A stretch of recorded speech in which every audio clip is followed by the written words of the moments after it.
Welcome to ElliptiGO workout number 6 of the winter workout series, cruise intervals, and in this case, Meb miles.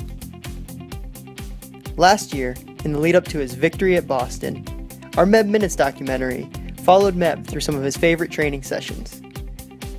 One of his go-to workouts was repeat miles at a threshold pace around Fiesta Island. Because of the importance and frequency of this workout in Meb's schedule, we've dubbed these miles Meb miles.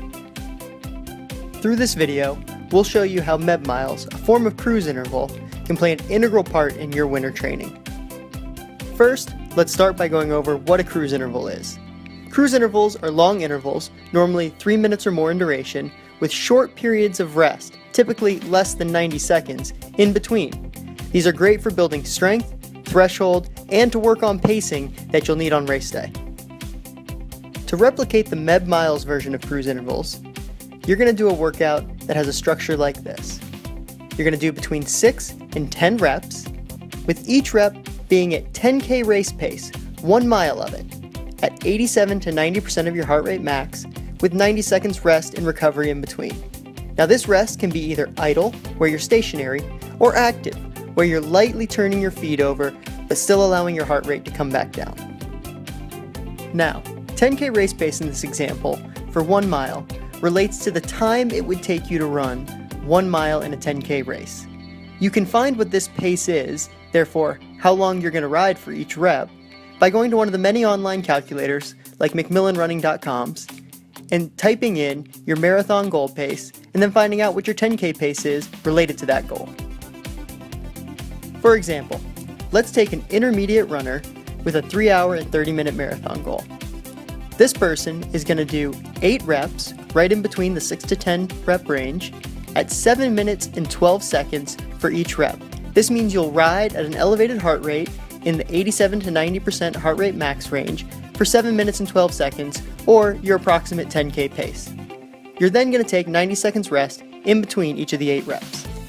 Remember, you'll also want to warm up and cool down for 5 to 10 minutes at the beginning and end of this session in order to bring your body back to homeostasis. Now, if you don't have a marathon goal or don't know your marathon time because it's your first one, that's not a problem. You can use any time and distance that you want, and then one of the available online calculators to find your optimal pace for 10K.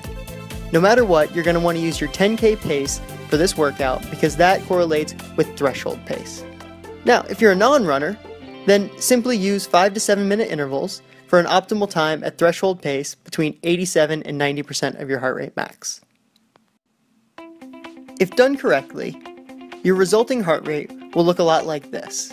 What you might notice is that your resting heart rate may gradually increase throughout this workout, as the short 90-second rest won't be enough to fully bring your heart rate back down to homeostasis. That's okay. One of the things you want to make sure of is that your max heart rate isn't going above that 90% range, but it's okay if your resting heart rate starts to gradually creep up towards the 50, 60, 70% range. Finally, we'll give you a quick reminder of how to find heart rate max. To find heart rate max, you're going to start by taking 220, the base heart rate max, and subtracting your age. Let's say 40. That's going to give you 180 target heart rate max. Next, you want to multiply that by your target percent heart rate, in this case, 90%. That leaves you with your target percent heart rate max, or in this case, 162. What this means is that for the high intensity portions of your Meb miles, you want to target a 162 beat per minute heart rate for each of those reps.